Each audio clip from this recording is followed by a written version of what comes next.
Good morning dear students. आज हम अपने सेकेंड ईयर के विद्यार्थियों के लिए किस किस तरीके से हम डेटा इकट्ठे करते हैं, कौन से मेथड्स, कौन सी टेक्निक्स होती हैं, उसके बारे में हम बात करने जा रहे हैं। विशेष तौर पर आज हम अपना जो टॉपिक है इंटरव्यू वो करने जा रहे हैं, उसके बारे में हम पढ़ने जा रहे हैं, क्योंकि बहुत सारे अलग अलग और भी तरीके हैं। पहले भी मैंने शायद आप लोगों को बताया है। एक ऑब्जर्वेशन है, एक इंटरव्यू शेड्यूल है,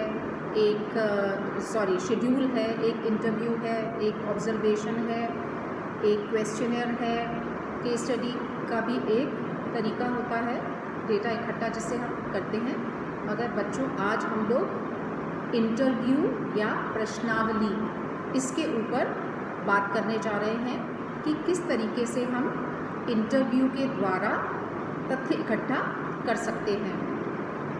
इंटरव्यू जब हम सुनते हैं तो हमें अक्सर इस तरह का इंटरव्यू ध्यान आता है कि कोई व्यक्ति अपनी नौकरी के संबंध में इंटरव्यू देने जा रहा है और जाकर अंदर अपने जो भी उनका पैनल ऑफ इंटरव्यूअर्स है, जो लेने वाले हैं, उनके साथ जाकर बातचीत करता है। मगर ये वाला इंटरव्यू जो हम बात करने जा रहे हैं वो किस पर्पस से है? हमको किन्हीं फैक्ट्स की जानकारी प्राप्त करनी है। हमें कोई तथ्य जो है या कोई प्रॉब्लम जो हमने सेलेक्ट करी है उसके ऊपर हमें इम्पोर्टेंट इंफॉर्मेशन या जानकारी जो है वो इकट्ठा करने के लिए हम इंटरव्यू लेंगे। तो सबसे पहली चीज़ है कि इंटरव्यू के प्रोसेस में 2 व्यक्ति मिनिमम होते हैं। कौन कौन?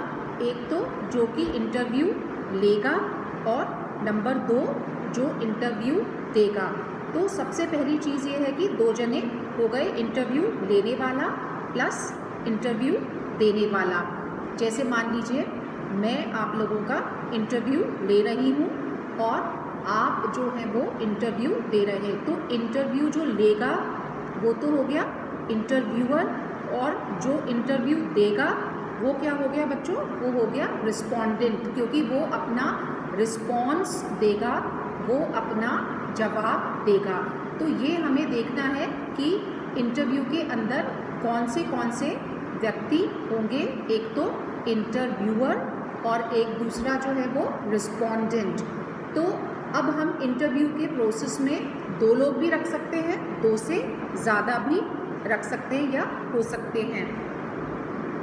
जब हम इंटरव्यू की बात करते हैं या हम उसको साक्षात्कार हिंदी में बोलते हैं, तो साक्षात्कार जो है वो एक इस तरह की पद्धति है जिसमें 2 या 2 से अधिक लोग व्यक्ति किसी विशिष्ट उद्देश्य को सामने रख के वार्तालाप करते हैं और संवाद करते हैं। तो इसका अर्थ क्या हुआ कि नंबर 1 कि साक्षात्कार के लिए मिनिमम 2 जने तो होने ही चाहिए। जैसे मैंने भी आपको बताया कि एक तो लेने वाला और एक इंटरव्यू देने वाला। तो 2 या 2 से अधिक व्यक्तियों का होना इसके लिए आवश्यक है। और इन व्यक्तियों में एक व्यक्ति तो कौन हो गया? जो साक्षात्कार ले रहा है, और दूसरा जो है वो उत्तरदाता जो कि उसके जवाब दे रहा है।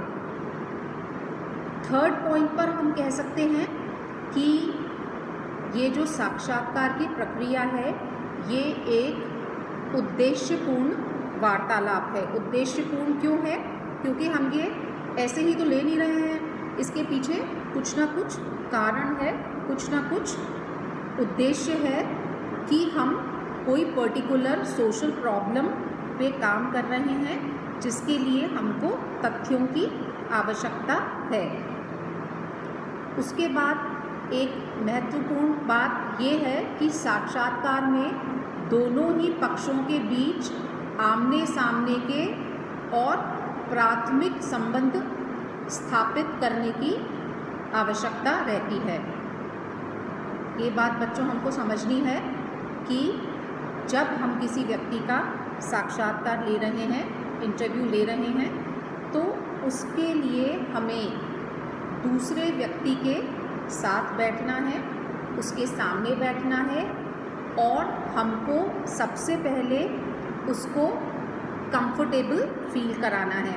कंफर्टेबल मतलब उसको ये सारी चीज़ें बतानी हैं कि हम अमुक इंटरव्यू क्यों ले रहे हैं, उसके पीछे क्या उद्देश्य है, and we have to make the other person comfortable, क्योंकि जब वो कंफर्टेबल होगा तभी वो आपके सवालों का भली भांति जवाब दे पाएगा।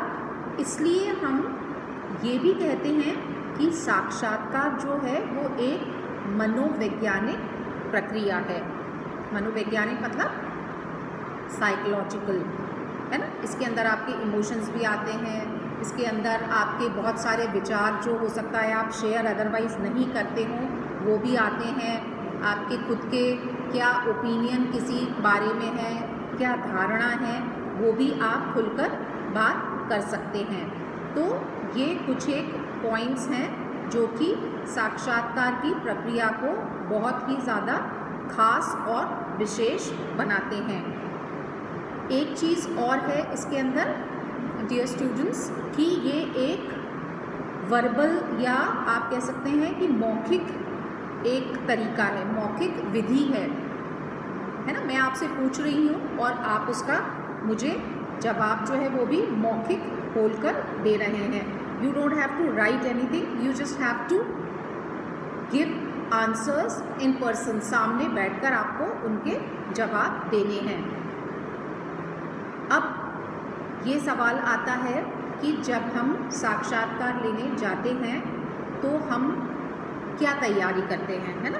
कुछ भी हम काम करने जाते हैं तो there has to be some preliminary preparation to be made for that. तो हम ऐसे ही उठकर तो फील्ड में चले नहीं जाएंगे साक्षात्कार लेने, उसके लिए हमें पहले थोड़ी तैयारी करके जानी पड़ेगी। यदि हम नौकरी के लिए भी इंटरव्यू में जाते हैं तो स्टूडेंट्स हमको कुछ प्रिपेयर होके जाना पड़ेगा कि क्या पूछ सकते हैं। वो हो सकता है मैं जिस पर्टिकुलर शहर से आता हूँ उसके बारे में पूछें, हो सकता है मेरा नाम क्या है उसका मतलब पूछें, उससे रिलेटेड कुछ हिस्टोरिकल बैकग्राउंड पूछें। तो हम वो सब चीज़ें थोड़ा प्रिपेयर होकर जाते हैं। तो सबसे पहले कोई भी साक्षात्कार हम जब आरंभ करते हैं तो उससे पहले हमको ये समझना होता है कि कहाँ पर हम वो इंटरव्यू लेने जा रहे हैं, किस समय लेने जा रहे हैं, किस तरह का वो इंटरव्यू है और किसके साथ वो इंटरव्यू है। ये सारी चीज़ें हमको पहले ही देखनी होती है। जब हम ये सब चीज़ें डिसाइड कर लेते हैं या देख लेते हैं, उसके बाद नंबर आता है कि किन किन चीज़ों के बारे में हमको उस पर्सन से जो हमारा रिस्पोंडेंट है उससे बात करनी है। अब साक्षात्कार का जो आयोजन करने वाला व्यक्ति है उसके लिए ये सबसे ज़्यादा ज़रूरी हो जाता है कि उसे समस्या के बारे में पूरी जानकारी होनी चाहिए, क्योंकि यदि उसे उसके बारे में बहुत अधिक डेप्थ में जानकारी नहीं होगी तो वो अच्छी तरीके से अपना साक्षात्कार या इंटरव्यू नहीं ले पाएगा। उसके बाद सूचना दाताओं के बारे में, जो आपके रिस्पोंडेंट्स हैं, जो आपको सूचना देंगे, उनके बारे में भी जानकारी होनी चाहिए कि वो उनका क्या, मान लीजिए एजुकेशनल बैकग्राउंड है, क्या काम करते हैं, कहाँ रहते हैं, किस टाइम वो फ्री होंगे जब आप उनसे मिल सकते हैं या बात कर सकते हैं या अपॉइंटमेंट ले सकते हैं इंटरव्यू के लिए, है। उसके अलावा तीसरी बात बच्चों क्या होगी, साक्षात्कार दाताओं का हम कैसे चुनाव करते हैं, है ना। बहुत सारे लोग हो सकते हैं जो कि आपको इंटरव्यू दे सकते हैं, मगर it is you who is going to decide कि कौन आपके सवालों का जवाब देगा या कौन आपके लिए इस पर्टिकुलर प्रॉब्लम के लिए एक्सप्लेन करने के लिए या डेटा जुटाने के लिए सही व्यक्ति होगा। मान लीजिए हम कोई इसके लिए उदाहरण लेकर समझने की कोशिश करते हैं कि आप किसी विलेज के अंदर, किसी गांव के अंदर आप लड़कियों की क्या स्थिति है कॉलेज जाने की, इसके बारे में आप जानकारी जुटाना चाहते हैं। तो उसके लिए आप क्या करेंगे, आप ऐसे घरों का सबसे पहले उनको चिन्हित करेंगे कि जिन घर में कॉलेज गोइंग लड़कियां हों, और फिर वहां जाकर उनके माता पिता का या उन स्वयं बच्चियों का आप इंटरव्यू लेंगे और वो आपके लिए रिस्पोंडेंट्स बनेंगे। तो ये आपको ध्यान में रखना है कि आप किस तरीके से अपने साक्षात्कारदाताओं का चुनाव करते हैं। उसके बाद लास्ट में एक बहुत महत्वपूर्ण चीज़ आती है कि आप समय का और किस जगह आप इंटरव्यू लेने जा रहे हैं उसका चुनाव कैसे करते हैं। मान लीजिए आप उन स्टूडेंट्स का या उन बच्चियों का ही आप इंटरव्यू लेने जा रहे हैं, तो आपको ये देखना पड़ेगा कि सवेरे के टाइम तो वो जो स्टूडेंट्स हैं, जो बच्चियां हैं, लड़कियां हैं, कॉलेज गोइंग गर्ल्स हैं, वो कॉलेज जाती हैं, इसलिए सवेरे के टाइम में वो फ्री नहीं हैं। तो इसलिए आपको इस तरह का समय चुनना पड़ेगा। शाम का समय मान लीजिए ले लिया या दोपहर का समय ले लिया, जब वो आपको घर में मिले। साथ ही आप उनके पेरेंट्स का भी इंटरव्यू यदि करना चाहते हैं, क्योंकि पेरेंट्स ने उनको ये इजाज़त दी है कि वो कॉलेज जाएं और पढ़ाई अपनी कंटिन्यू करें, तो उसके लिए आपको इस तरह का समय देखना पड़ेगा जब उनके माता पिता भी अवेलेबल हो घर में। तो समय का आपको ध्यान रखना पड़ेगा कि किस समय आप जाकर इंटरव्यू लें। तो ये कुछ एक बातें हैं बच्चों जिसको आपको ध्यान में रखना है while preparing for your interview. Okay, good day students, take care.